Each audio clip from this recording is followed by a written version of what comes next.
This copyrighted telecast is an exclusive presentation of Learfield under the broadcasting rights granted by the University of Nevada. Reuse of this presentation is prohibited without the express written consent of the University of Nevada and Learfield.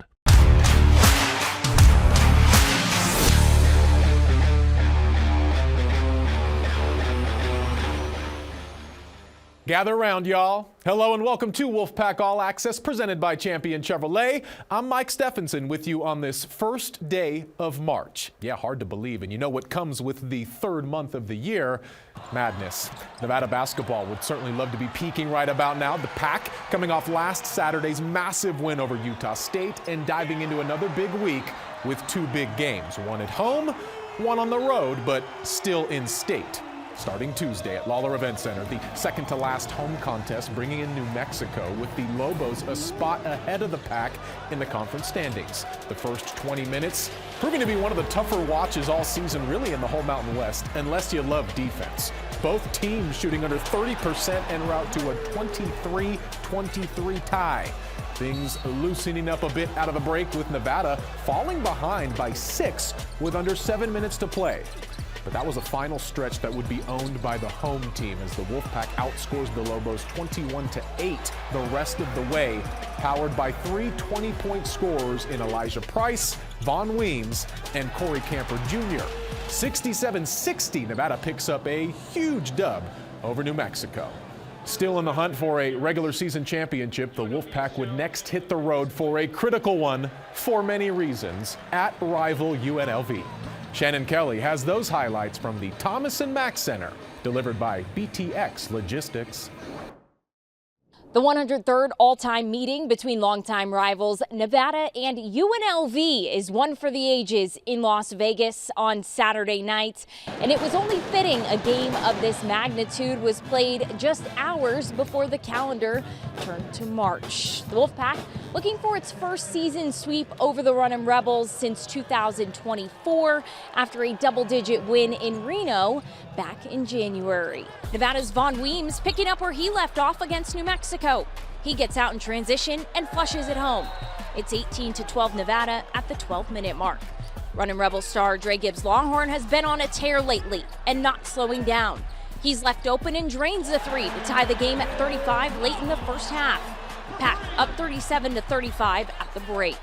Weems and Elijah Price each picking up their third personal fouls early in the second half and head to the bench. But Weems goes back in and helps Nevada rally, coming up with a huge bucket to pull within one.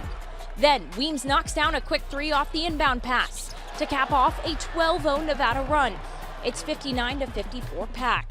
How about Tyler Rollison coming up big off the bench? He drives and drops in a layup to give Nevada a 70-69 lead with 1:34 to play. The Pack capitalizing off some UNLV turnovers as Weems says, "Get out of my way," and lays in a ball off the window. It's 79-62. But this one far from over. Who else but Gibbs Longhorn? He nails a three with 37 seconds to play. It's 74 all, and we're heading to overtime. The Pack and Runnin' Rebels still keeping it close. A second chance bucket for Corey Camper Jr. for just his second bucket of the night. It's 79 all with just under 3 minutes to play. Freshman Tyron Jones quickly drives down the floor and drops in a beauty as UNLV takes the lead with 12 seconds to play. The Wolfpack would have one more shot attempt as Tyler Rollison gets a good look, but his game-winning three-pointer is just off the mark as Nevada falls in a thriller at the Thomas & Mack, 85-83, your final. Next up for Nevada, another tough trip Tuesday at Wyoming before the home and regular season finale Saturday night against Air Force. Later on Wolfpack All Access, more from men's hoops as we sit down with Kaleb Lowery. But next up, more from Las Vegas as we hear from head coach Steve Alford. That's coming up.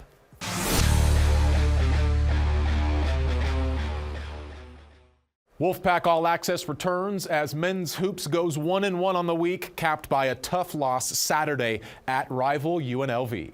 Moments after the final horn, head coach Steve Alford was recapping the contest with Shannon Kelly. Just a really good college basketball game. We've had a lot of these this year, and we've won a lot of close ones. And this one, they just made one more play than we did. we did a lot of the things we wanted to do. We got to the free throw line. We had some guys have some bad games, and we got in some serious foul trouble that we really had to shuffle a lot of lineups in the first half in particular.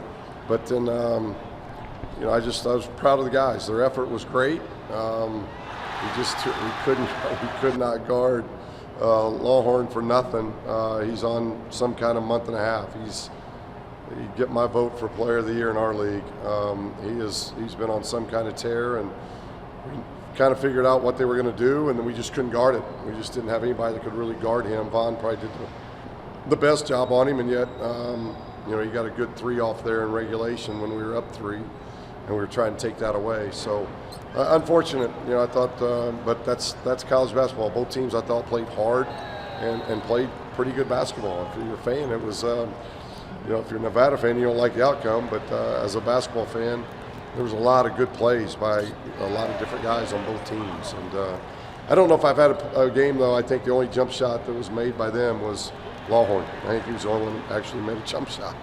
So we got beat in the paint, and then he beat us. And, you know, that's still our Achilles heel, is consistently guarding at a high level. I guess just if you could go back to the first half there, you mentioned the foul trouble. I guess how difficult was it to try and get any rhythm going, just because you got guys coming in and off the bench? Yeah, I liked our start. I thought we were in a really good place, and then we got in really bad foul trouble. Our centers just couldn't guard them, which made no sense. Absolutely no sense. But we got in really bad foul trouble up front, and that really affected a lot of things. So we really couldn't get in rhythm. And so we were very fortunate to really be in a tie game up 2, whatever it was at halftime. A new career high for Vaughn after he has a big game against New Mexico, too. I mean, what have you seen out of him maybe these last several weeks that's allowed him to maybe play a little more loose and free out there? Yeah, he's getting the minutes now. He's healthy. He's in a really good rhythm. I think he's been really good defensively as well. He rebounds. He does a lot of good things, but he scored the ball tonight in a game where we needed his scoring. And so I thought he really did do a lot of good things for us, and happy for him. He's been working very, very hard. You mentioned Gibbs Lawhorn and not being able to defend him as well as you guys did before. I guess, was there anything different that he showed you in this game versus when you guys did see him earlier in the season? No, I mean, nobody's guarded him well. He was averaging 28 over the last month coming in, so now he's averaging over 30. So he's a very good player, very talented. He's the only guy to make a 3 on their team tonight, you know. So I really do. I think he was the only guy to make a jump shot. I think everybody else was in the paint, and we just couldn't keep him out of the paint when we needed to, and Lawhorn was very special. I mean, he made some tough shots. He did get loose a few times on some loose rebounds and loose balls, but, you know, I thought we competed and we fought. He just made a lot of good plays. You guys have been so good winning the battle on the boards. Obviously, it's a much different environment when you do come on the road. Just how would you assess how your team played in that area tonight? 4 or 5. I think we lost the boards by 4 or 5, so is that right? So it wasn't awful. I mean, I thought they were just critical ones. There were critical rebounds we didn't get, but because of foul trouble, we had to go small a lot, and that affects rebounding. So I thought everybody played, battled, and did everything they could. It was just a odd flow of game for substitutions for me. Just what do you think your team can learn from a game like this, as you do have another quick road game on Tuesday at Wyoming? Well, we're playing hard. As long as these guys keep playing hard, I love it. And they did. They played hard. They competed. We just didn't get the outcome that we wanted. But we always talk about it. They played to a high standard. They competed. They made UNLV make some really key plays, and they were at home and they made them. But it's just key plays. So we'll learn and grow.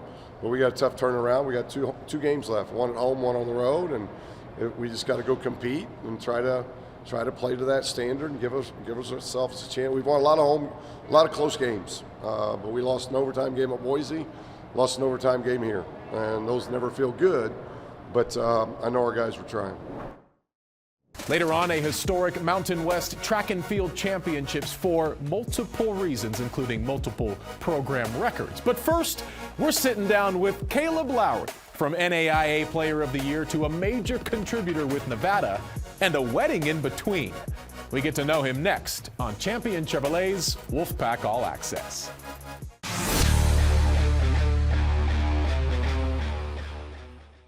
We have returned on Wolfpack All Access. I'm Mike Stephenson. And recently, I had the chance to sit down with one of Nevada's one-and-done newcomers, Kaleb Lowery. After dominating the NAIA level for 5 years, the college basketball veteran is now spending his final season in silver and blue.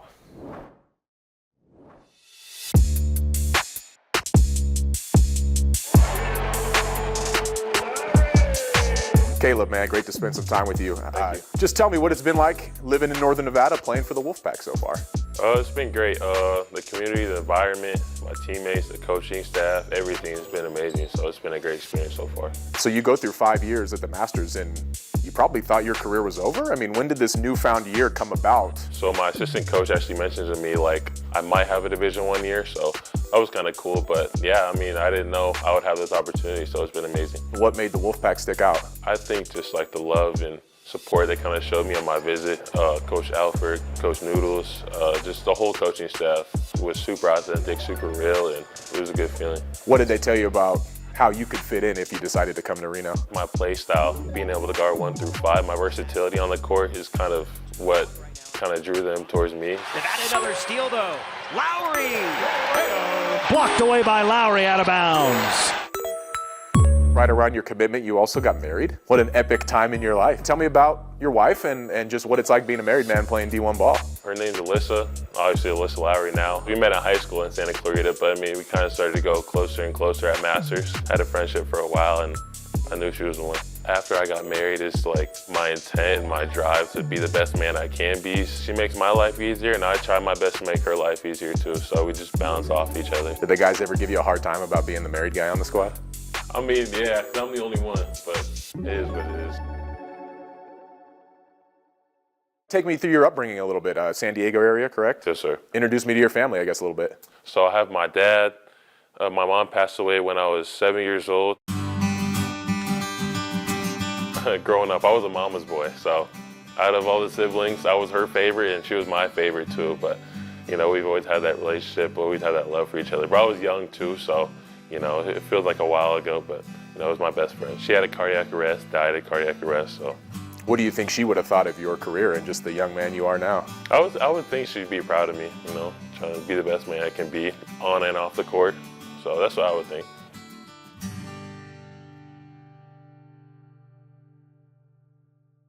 All right, so you've been here for some time now. Have you gotten a chance to experience our region and get out with Alyssa and maybe enjoy what our area has to offer? Yeah, we've been to Tahoe a couple times. It's been beautiful out there. Definitely one of the most beautiful sights I've seen and she's seen. But yeah, I think the community and just like the environment, everything about this city's been amazing. He finds Lowry underneath. Lowry is up and in. He ties the game. Kaleb Lowery ties the game at 71. When you all got together, you had to know this is a group that's going for it. Yes, sir. How have you guys kind of kept that North Star in trying to reach for it? I would say it's just every day in practice, you know, just putting our head down, working hard, and knowing our ultimate goal as a team is to make it as far as we can. It's been a long season, but we still got more ahead, and we're playing to win, so come and support us.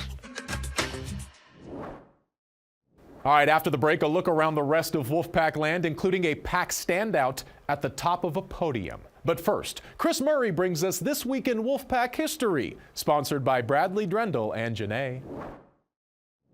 No player in Nevada basketball history has ever started a game like Will Baker did against Utah State on February 18, 2023. Baker scored the Wolfpack's first 22 points, racking those up in fewer than 5 minutes of game action. He began the contest with 5 made three-pointers on Nevada's first 5 possessions, later adding a layup, a pair of free throws, and another 3 as the Wolfpack built a 22-4 lead, with all of those points coming from Baker. But basketball games are 40 minutes long, and Utah State rallied to a 75-66 victory after outscoring Nevada by 24 points in the second half. Baker finished the game with 25 points, all but 3 coming in that initial 5-minute flurry. Despite the loss, the 7-foot center's sensational start at Utah State stands alone in Wolfpack history. Again, Will Baker, 5 made threes. A 15-2 start, and it's all Will Baker.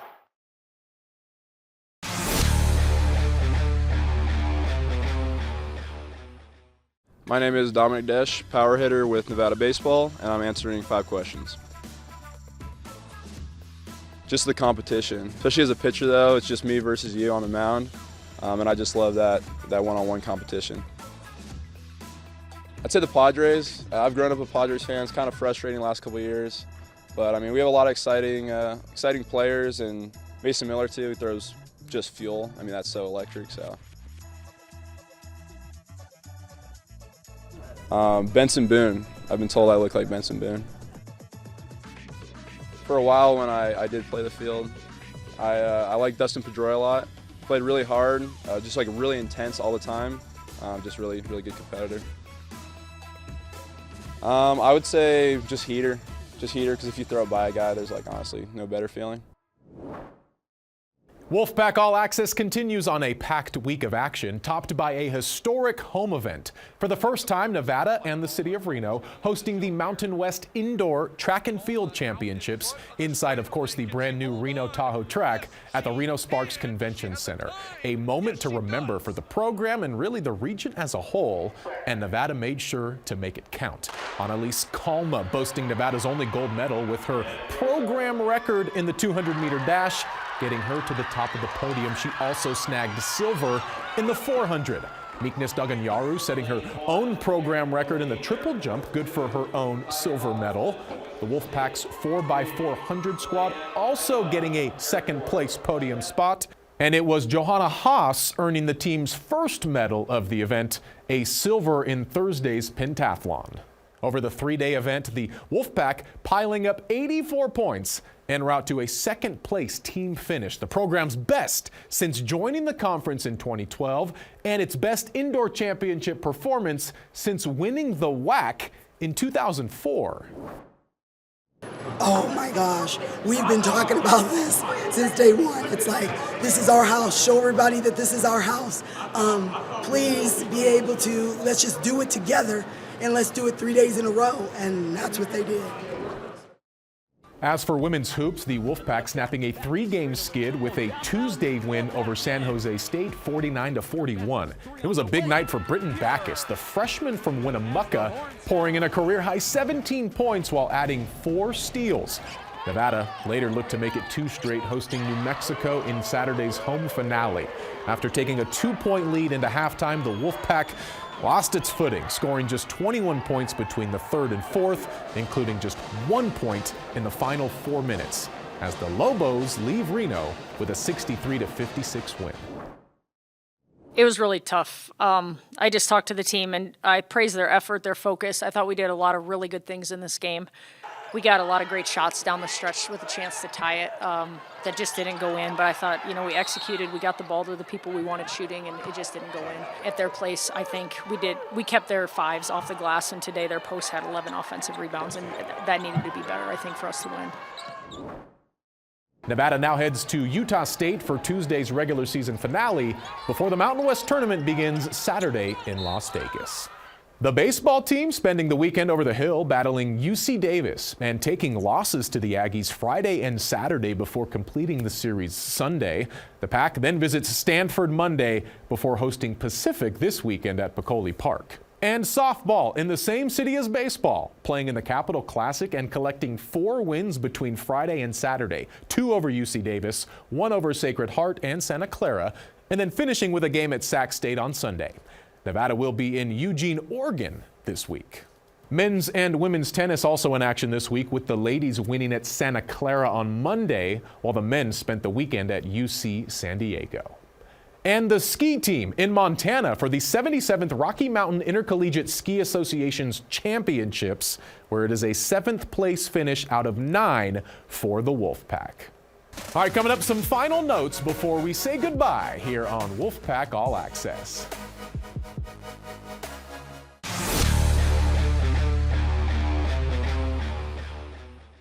We are nearing the finish line here on Wolfpack All Access. Here are some notes from the university, which would love to see you at Nevada's home and regular season finale Saturday at 7 with Air Force flying into Lawler Event Center.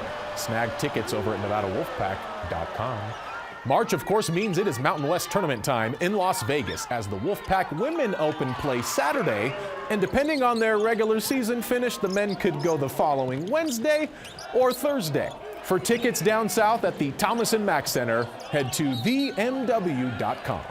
And another reminder of the Battleborn Recruiting and Retention Fund. It has been launched. It was created to ensure the PAC's programs have the necessary resources to recruit, develop, and retain elite student athletes. You can learn more about it over at NevadaWolfpack.com. That is that. Thanks as always for kicking it here on Wolfpack All Access. I'm Mike Stephenson, saying so long, friends. This has been an exclusive presentation from Learfield.